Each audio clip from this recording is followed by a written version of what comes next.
Terpantas, terkini dan sahih. Bila-bila masa, di mana jua. Berita di jari. Subscribe YouTube Buletin TV3. Buletin pagi 21 April, anda bersama saya Asrul Nizam Kadir. Antara paparan pagi ini, kerajaan kekalkan pemberian insentif kepada peneroka Felda.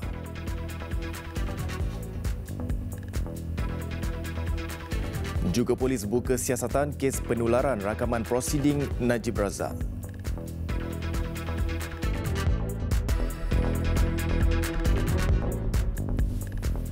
Assalamualaikum dan salam sejahtera. Polis mengesahkan telah membuka siasatan berhubung kes penularan rakaman prosiding perbicaraan bekas Perdana Menteri Datuk Seri Muhammad Najib Tun Razak menerusi laman Facebook kemarin mengikut Seksyen 203A Kanun Keseksaan dan Seksyen 233 Akta Komunikasi dan Multimedia 1998. Ketua Jabatan Siasatan Jenayah Kuala Lumpur SAC Rusdi Muhammad Isa berkata, kertas siasatan dibuka selepas laporan polis dibuat di Balai Batu Sembilan Ceras semalam. Rakaman itu dimuat naik menerusi akaun bekas pegawai khas Datuk Seri Najib, Isham Jalil. Rakaman berdurasi 2 minit 12 saat diberi tajuk Hari Kelima Perbicaraan Datuk Seri Najib itu menunjukkan Peguam Bela Datuk Seri Najib Tan Sri Muhammad Syafiee Abdullah menyoal saksi dalam kes itu.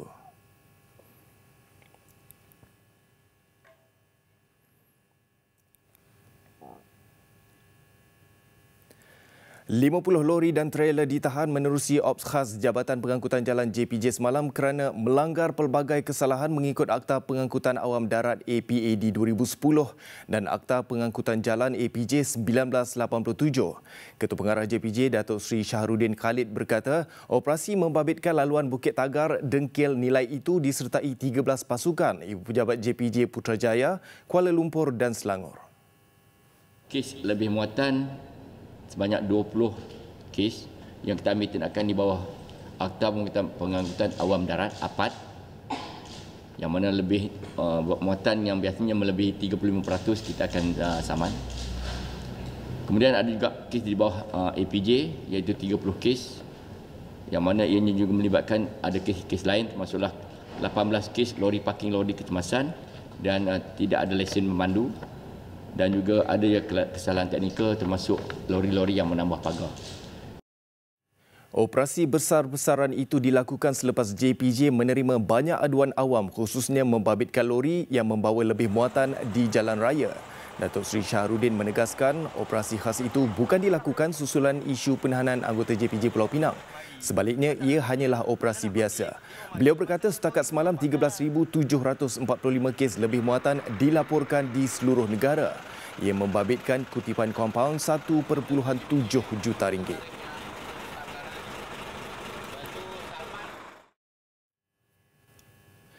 Kerajaan akan meneruskan pemberian insentif pinjaman sara hidup dan pendahuluan hasil kepada peneroka Felda pada kadar semasa iaitu RM1,500. Menteri Hal Ehwal Ekonomi Datuk Seri Muhammad Azmin Ali berkata, keputusan itu dibuat selepas Perdana Menteri Tun Dr. Mahathir Mohamad tidak bersetuju dengan cadangan pemotongan insentif itu kepada RM1,000 seperti yang dikemukakan oleh Lembaga Pengarah Felda. Katanya beliau dan Timbalan Menteri Dr. Muhammad Razzi Majidin bertemu dengan Perdana Menteri sebanyak 4 kali sebelum kertas putih dibentangkan. Perdana Menteri juga tidak bersetuju dengan cadangan pemotongan itu dalam keadaan ekonomi yang amat membebankan peneroka Felda. Lembaga Pengarah Felda membuat cadangan mengurangkan bayaran pinjaman sara hidup dan pendahuluan hasil itu pada 28 Mac lalu. Datuk Seri Muhammad Azmin berkata demikian selepas meninjau projek perumahan generasi baru Felda di Palung 8, Jempol Negeri Sembilan semalam.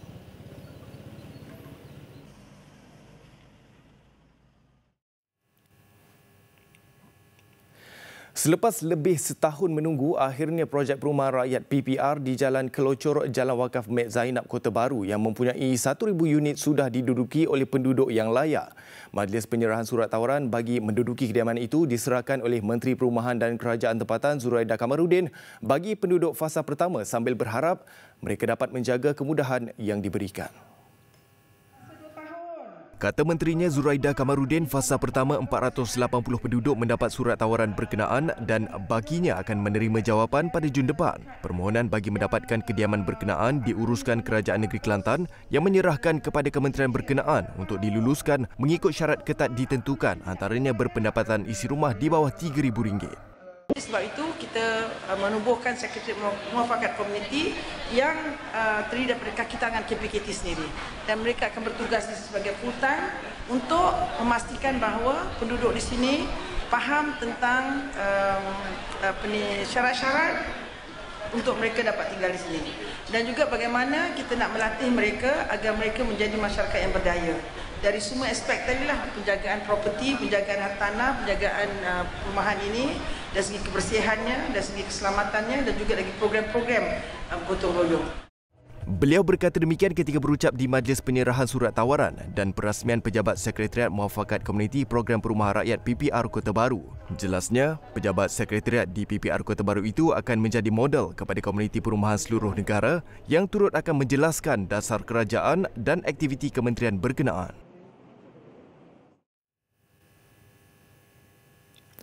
Polis sedang mengesan individu yang bertanggungjawab dalam kes penemuan mayat bayi di tepi jalan Rejang 1 setapak Kuala Lumpur petang semalam. Bayi yang dibungkus menggunakan kain itu ditemui seorang wanita ketika mengutip sisa buangan. Menurut saksi, dia pada mulanya menyangka bungkusan itu hanya sampah biasa atau sisa perut ikan. Bagaimanapun, selepas diperiksa, ia adalah mayat bayi lelaki. Hasil pemeriksaan forensik mendapati bayi yang masih bertali pusat dan dibungkus dengan selai kain itu baru dilahirkan. Punca kematian belum dapat dipastikan. Polis telah mengambil keterangan beberapa penduduk berhampiran, orang ramai yang mempunyai maklumat atau pihak klinik dan hospital yang dikunjungi wanita mencurigakan keadaan kesihatannya diminta menghubungi Balai Polis berhampiran. Mayat bayi itu dihantar ke Hospital Kuala Lumpur untuk bedah siasat.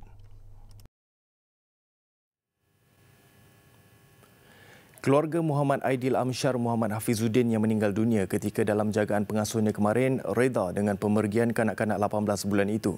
Nenek mangsa Fauzia Muhammad berkata keluarganya juga tidak menyalahkan mana-mana pihak. Muhammad Aidil Amsyar disahkan meninggal dunia oleh doktor selepas menerima rawatan di Hospital Kuala Kangsar pagi kemarin. Menurut Fauzia, dia mengetahui mengenai kejadian yang menimpa cucu keduanya itu kira-kira jam 9.30 pagi apabila dihubungi menantunya Nur Syakinas Rosni, ibu kepada mangsa yang menangis sambil memberitahu Muhammad Aidil Amsyar yang mesra dipanggil adik sudah tiada. Kalau fakta tu dari pihak polis dengan forensik, itulah. Itu je lah, Cik. Saya tak nak kata panjang, tambah-tambah. Macam saya semangat. Anak. Muda lagi. Macam kita, macam saya ni dah 55 tahun. Mungkin dapat terima. Itu hak Allah Ta'ala. Cuma bagi pinjaman kat kita saja, pinjam selama setahun 6 bulan. Kita jaga didik. Itu hak Allah. Itu janji dengan Allah Ta'ala dah. Bedah siasat yang dilakukan mendapati punca kematian kanak-kanak itu adalah akibat masalah organ dalaman. Jantung kanak-kanak berkenaan juga dikatakan tidak normal kerana sedikit besar tidak seperti kanak-kanak seusianya. Bedah siasat turut tidak menemui sebarang unsur jenayah berlaku pada kanak-kanak itu. Fauzia meminta semua pihak tidak membuat andaian dan menularkan berita tidak benar mengenai kes itu termasuk punca kematian yang tidak sahih. Jenazah selamat dikebumikan di tanah perkuburan Kampung Stor kira-kira jam 1 pagi semalam.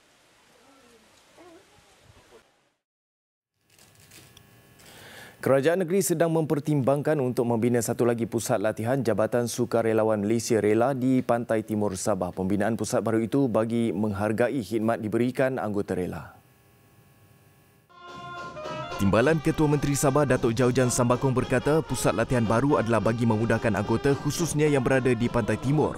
Mereka tidak perlu lagi bersusah payah untuk ke pusat latihan di Tuaran. Sumbangan dan hikmat bakti anda kepada rakyat ini adalah tanpa batasan. Selagi mana ia bermanfaat kepada rakyat dan negeri, anda tetap gunakan hikmat bakti anda. Peganglah kekuatan perpaduan anda ini. Sehingga kini Rela Sabah mempunyai seramai 295,000 anggota. Lokasi untuk pembinaan pusat latihan rela baru itu akan dibincangkan bersama pihak Kementerian Dalam Negeri KDN. Beliau berkata demikian ketika merasmikan ulang tahun rela ke-47 peringkat negeri Sabah. Lingkaran Transkota Sendirian Berhad Litrak sentiasa bersiap sedia menghadapi sebarang kemungkinan kecemasan yang berlaku di lebuh raya. Menerusi latihan yang kerap diadakan, pihaknya sentiasa menilai keberkesanan pelan kecemasan termasuk waktu tindak balas serta kawalan awam dan trafik. Semalam, Litrak mengadakan latihan simulasi kemalangan di kilometer 3.2 dekat terowong pencala lebuh raya sprint. Menurut Litrak, latihan diadakan secara realistik untuk pasukan bertindak balas mengikut prosedur kecemasan yang ditetapkan termasuk penyelamat dan aktiviti pembersihan. Latihan ini juga membolehkan pihak sprint untuk menilai keupayaan, perancangan dan prosedur first responder activation sekiranya ada kecemasan atau kemalangan. Okey, pada pagi ini kita ada satu senario yang melibatkan satu kali tangki Petron, satu kali lori, dua kali kenderaan user yang terlibat dalam satu kemalangan di kilometer 3.2 arah barat, di mana tangki Petron dia ada sedikit kebocoran dan lepas tu dua kali kenderaan tu mengelak kenderaan tu yang akan menjadikan kemalangan. This emergency response exercise assures motorists and communities that we are always ready to respond to their needs and keep them safe. Our partners can rely on us to do our part, and we hope to be involved in this kind of exercise and activities in the near future. Latihan kecemasan ini turut disertai Jabatan Bomba dan Penyelamat, Pusat Perubatan Universiti Malaya dan Polis Diraja Malaysia serta beberapa agensi kecemasan lain. Presiden PKR Datuk Seri Anwar Ibrahim berkata parti itu akan terus menyokong kepimpinan Perdana Menteri Tun Dr. Mahathir Mohamad bagi meneruskan agenda reformasi yang diperjuangkan sebelum ini. Sokongan terhadap kepimpinan pemimpin utama negara itu juga berdasarkan persefahaman dicapai semua pucuk pimpinan Pakatan Harapan PH. Datuk Seri Anwar yang berucap pada Town Hall Cabaran Anak Muda terhadap Malaysia Baru di Johor Bahru petang semalam berkata, setiap individu perlu patuh pada kepimpinan yang dilantik dan fokus dalam memenuhi janji kepada rakyat serta agenda reformasi. Kita menyokong pimpinan Tun Dr. Mahathir sekarang, beri ruang kepada dia untuk meneruskan agenda reformasi. Kita setuju kerana agenda, bukan setuju kerana sekarang Mahathir Perdana Menteri, lepas ni Anwar Perdana Menteri. Itu bagi saya itu sampingan. Menurutnya, siapapun yang menjadi Perdana Menteri, individu itu perlu patuh dan mematuhi janji kepada rakyat dan agenda reformasi. Beliau pada masa sama mahu anak muda bersama-sama meneruskan usaha dalam menjayakan agenda reformasi negara. Qari dan Qari'ah Malaysia diumumkan sebagai Johan kategori tilawah Majlis Tilawah dan Menghafaz Al-Quran peringkat antarabangsa MTHQA ke-61.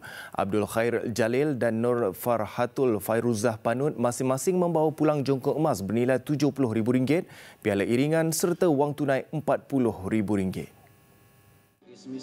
Abdul Khair Jalil memperoleh 93.02% markah manakala Nur Farhatul Fairuzah Panut memperoleh 87.05% markah keseluruhan. Alhamdulillah, rasa syukur, gembira sangat. Alhamdulillah, berkat daripada doa semualah, sahabat-sahabat, ibu bapa, keluarga semua. Alhamdulillah, syukur sangat dan tak sangkalah sebab kira ni di Malaysia ni ini kali pertama saya ke antarabangsa dan saingan pun memang kuat.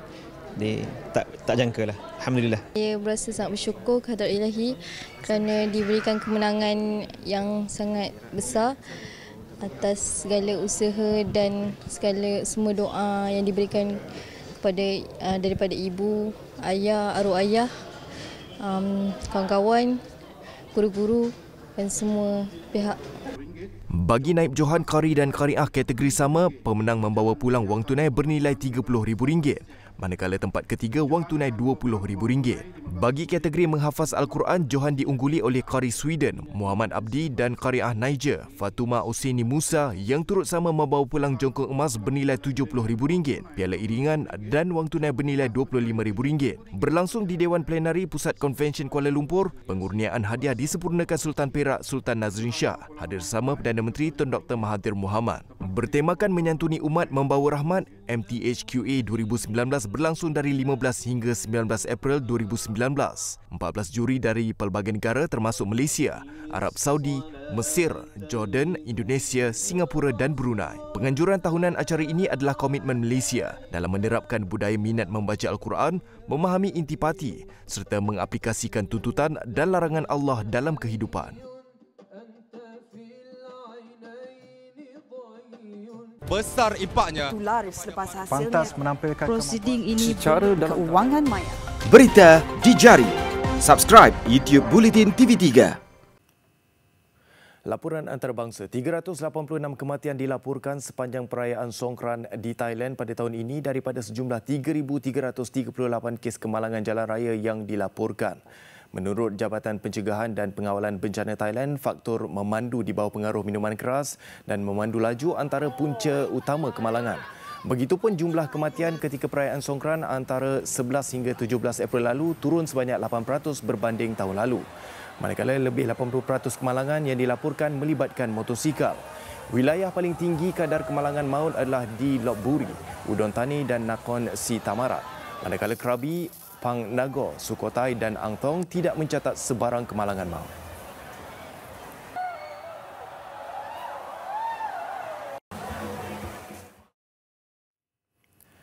Di Island Utara, 2 remaja ditahan berhubung pembunuhan seorang wartawan wanita ketika rusuhan pada Jumaat lalu. Remaja berusia 18 dan 19 tahun itu ditahan di bawah akta keganasan. Kedua mereka diberkas selepas rakaman telefon pintar dan CCTV menunjukkan detik-detik suspek melepaskan tembakan.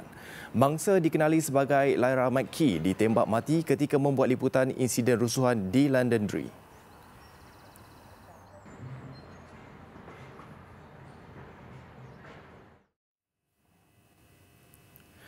Kebakaran besar yang memusnahkan sebahagian bangunan ikonik Notre Dame di Paris, Perancis mungkin menjadi lebih teruk disebabkan kegagalan sistem komputer. Perkara itu dimaklumkan oleh Rektor Katedral Notre Dame dalam satu kenyataan, namun tidak menyebut dengan tepat sifat gangguan teknikal yang dimaksudkan itu. Begitupun menurut laporan akhbar tempatan Le Parisien, penggera kebakaran diaktifkan pada jam 6 petang waktu tempatan. Namun, penggera itu meletakkan lokasi kebakaran di tempat yang salah.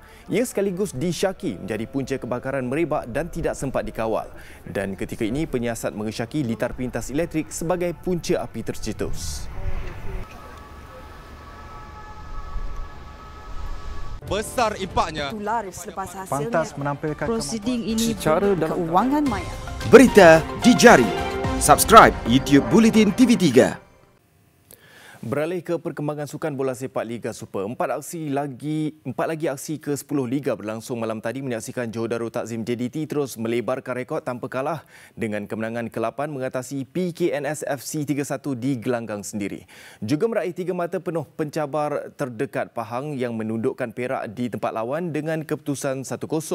Selangor pula mengatasi PKNP FC dengan kemenangan 2-1 di Shah Alam, sementara Kuala Lumpur turut ceria selepas menumpaskan PJ City FC 1-0 di Ceras. JDT berjaya membalas dendam kekalahan kepada PKNS FC dalam saingan Piala FA apabila mengatasi skuad bimbingan Datuk K. Raja Gopal itu 3-1 pada aksi Liga. Pasukan pendahulu Liga Super ini garang dengan gol pembukaan pada minit ke-8. Hasil penyudah padu Afiq Fazail berpunca gerakan sepakan sudut. Tuan rumah kemudian dihadiahkan sepakan penalti pada minit ke-14 dan mudah buat Gonzalo Cabrera menyudahkannya untuk menggandakan jaringan 2-0. Babak kedua, PKNS FC merapatkan defisit 1-2 apabila Gabriel Guerra berjaya melakukan penyudah minit ke-48. Namun ia tidak menghalang JDT tampil dengan gerakan-gerakan berbahaya selepas itu dan ceria di penghujung aksi dengan gol ketiga yang dijaringkan pemain kebangsaan Safawi Rashid pada minit ke-85. 8 kemenangan setakat ini, JDT kekal teratas dengan 26 mata selepas 10 perlawanan. Manakala ini kekalahan keempat buat PKNS FC dan Akor di tangga kelima. Pahang terus mengejar kedudukan JDT apabila meraih kemenangan ke-7 menumpaskan Perak di gelanggang lawan. Tanpa gol tamat separuh masa, skuad Tu Gajah akhirnya lega dengan gol tunggal kemenangan Hera Gulon pada minit ke-56. Kedudukan 1-0 itu berjaya dipertahankan sehingga permainan berakhir. Apatah lagi pelawat mula pincang selepas kehilangan Muhammad Nur Azam Abdul Aziz yang dilayangkan kad merah pada minit ke-72. Membolehkan skuad kendalian Dollah Saleh mengumpul 24 mata di tangga kedua dan hanya 2 mata ketinggalan di belakang JDT. Manakala ini kekalahan kedua buat Perak yang baru beraksi 9 perlawanan untuk berada di tempat ke-9 dengan 9 mata. Selangor pula berjaya memintas Kedah untuk berada di kedudukan ketiga carta Liga menerusi kemenangan 2-1 ke atas PKNP FC. Skuad The Red Giants membuka jaringan seawal minit ke-14 menerusi sepakan penalti Sandro da Silva. Susulan kekasaran dilakukan ke atas Abdul Halim Syari. Pasukan tuan rumah menggandakan jaringan menerusi rembatan lirit pemain kebangsaan Syahmi Safari pada minit ke-79. PKNP FC hanya mampu mengurangkan defisit jaringan pada minit ke-85 menerusi rembatan kencang Fazrul Hazri Kadri dari luar kotak penalti. Keputusan akhir 2-1 membolehkan Selangor meraih kemenangan keempat musim ini dengan mengumpul 16 mata. PKNP FC pula di posisi ke-8 Liga dengan 10 mata.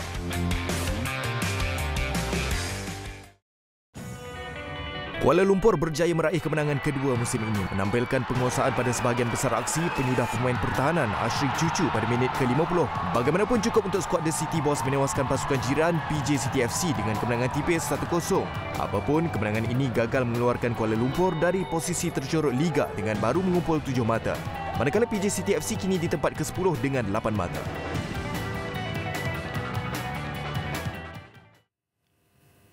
Kesaingan bola sepak Liga Institusi Pengajian Tinggi IPT, Universiti Kebangsaan Malaysia UKM menjulang Piala Menteri Pendidikan selepas menang menerusi peraturan jaringan di tempat lawan meskipun tewas 1-3 kepada Universiti Pendidikan Sultan Idris UPSI dalam perlawanan akhir kedua malam tadi. Kedua-dua pasukan terikat dengan agregat 3-3. Dalam perlawanan akhir pertama, UPSI berjersey merah tidak menunggu lama untuk mencemaskan pelawat bagi memadam kelebihan jaringan. Dan kesempatan itu diterjemahkan seawal minit ke-5 apabila dihadiahkan sepakan penalti yang disempurnakan Badrul Hafiz Muhammad Isa untuk UPSI memimpin perlawanan 1-0. 9 minit berselang penyokong tuan rumah terus ceria apabila Muhammad Amin Abdul Aziz meremat kencang menghasilkan gol kedua sekaligus menyamakan agregat. Bagaimanapun, UKM mendapatkan jurang 1-2 pada minit ke-29 menerusi rembatan menarik Muhammad Farhanuzi Cezanuzi sekaligus memberi semula kelebihan agregat. Peluang UPSI kembali terbuka selepas menjadikan kedudukan semasa 3-1 menuju rehat sekali lagi hasil ketajaman Muhammad Amin, namun tetap gagal mengubah keadaan di separuh masa kedua menyaksikan UKM kental mempertahan kedudukan. Keputusan 1-3 tamat permainan memadai buat UKM mengecewakan UPSI di perlawanan akhir untuk bergelar juara. Dengan kelebihan jaringan di tempat lawan menjadi pemisah sekalipun agregat terikat 3-3. Bangga menjulang Piala Menteri Pendidikan Malaysia Liga IPT, skuad bimbingan Yusri Zal Yusof itu turut meraih ganjaran wang tunai RM10,000. Dengan itu sekian paparan Buletin Pagi. Terus ikuti Buletin TV3 di platform digital dan media sosial kami. Saya Asrul Nizam Kadir. Salam hormat dan Assalamualaikum.